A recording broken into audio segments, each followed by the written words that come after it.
Michael Klinger continued his excellent run of form with the bat to ensure that Gloucestershire stayed right on the heels of Lancashire on the second day of the LV County Championship match at Neville Road.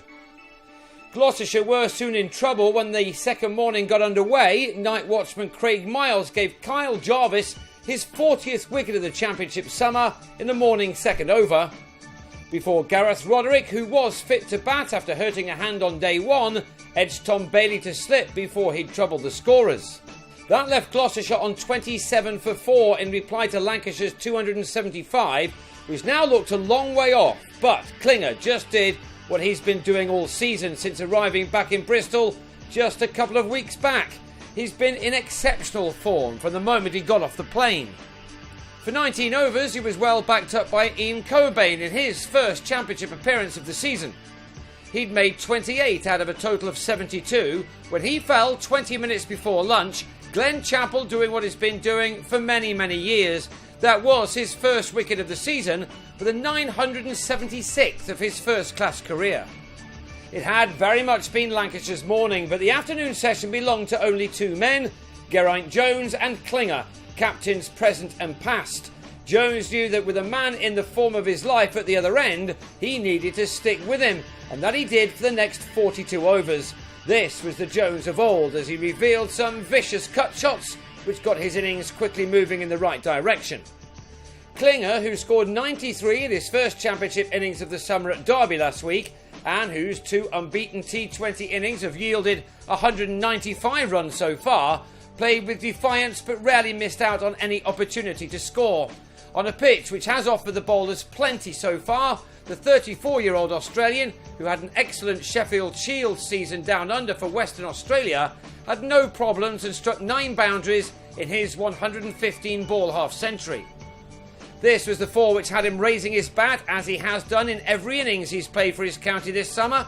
He is making batting appear very easy indeed in both this format and in the T20 competition.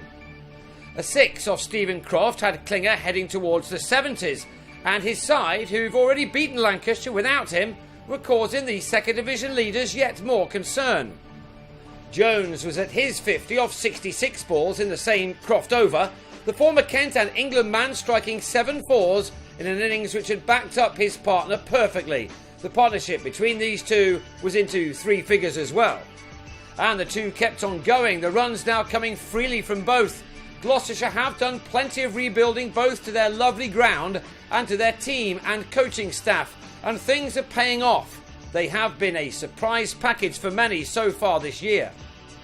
Klinger just missed out on a ton in Derby last week, but there was no mistake this time, as he stole a single to get to 3 figures for the 24th time in his career. He'd needed 205 deliveries for this one, an innings lasting 4¼ hours at this point. He'd struck 15 fours and 1 6.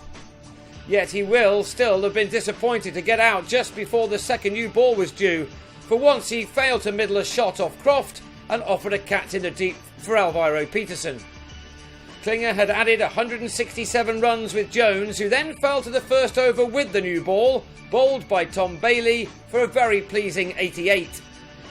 So Gloucestershire was still 18 runs behind their opponents when Jack Taylor, who smashed a century last week, top-edged an ambitious pull off Bailey to Ashwell Prince after making just a single this time. Benny Howell soon followed, with his team still 9 runs adrift, the second new cherry doing just the damage Lancashire would have been praying for. Jarvis got that wicket, and his 42nd of an amazing season thus far arrived when Matt Taylor was bounced out just after Gloucestershire had moved ahead. They were all out for 277, 4 wickets apiece for Jarvis and Bailey, and that had them 2 runs ahead. Paul Horton and Carl Brown then blocked out the 12 overs that remained in scoring just 14 runs to have Lancashire 12 runs to the good going into day 3 of this fascinating encounter.